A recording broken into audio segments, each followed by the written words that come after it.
Society में आपको law enforcement एक ऐसी चीज़ है जिसमें कुछ कड़वी कदम लेते हैं औरों की अच्छाई के लिए। तो एक माहौल में हम सब लोगों को इस चीज़ को मानना पड़ेगा कि कोई अगर कदम उठाया है, अब उस कदम के साथ साथ एक कड़वापन पैदा होता है। उसको अगर आप इशारा कर रहे हैं तो वो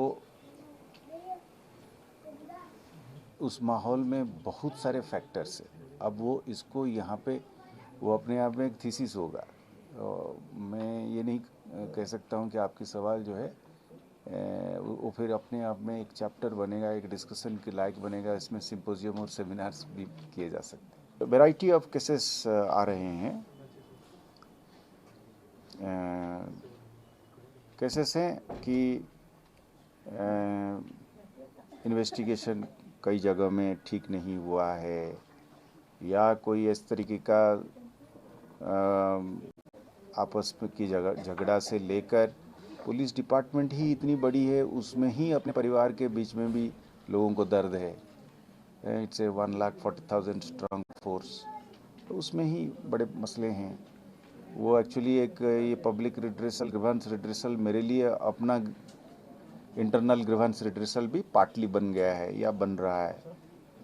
और कुछ लोग इसको समझते हैं कि police is also a big employer, तो वो भी इसको कुछ हद तक ये भी लेके आते हैं।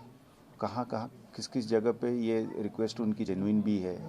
एम्प्लॉयमेंट की जब बात करते हैं, जैसे टेक्निकली आप SRO 43 केस है जिसमें सरकार ये कहती है कि कोई भी सरकारी मुलाजिम दौरान नौकरी अगर किसी तरीके से उसकी फौत हो जाती है तो उसकी अयाल को मिलनी चाहिए, पर टेक्निकल वजह होती है, उसमें बच्चा छोटा है, कोई वो है नहीं, उसका उम्र नहीं है, पढ़ा लिखा भी कंप्लीट नहीं किया है, फिर वो उनको लगता है कि मुझे मिलना था, मेरा क्या कसूर है, बच्चा अगर छोटा था उस वक़्त, तो उसमें भी मदद करने की हमारी कोशिश रहती है। तो it's a combination of internal redressal grants of my own family which is very large.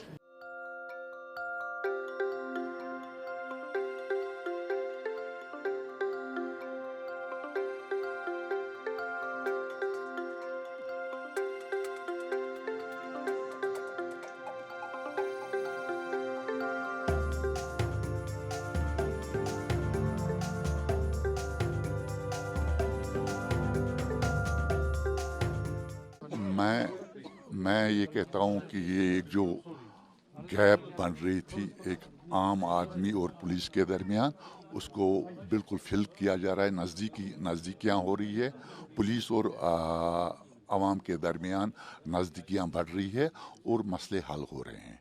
इसी सिलसिले में हमने आज यहाँ पर एक डेलीगेशन आई हुई है।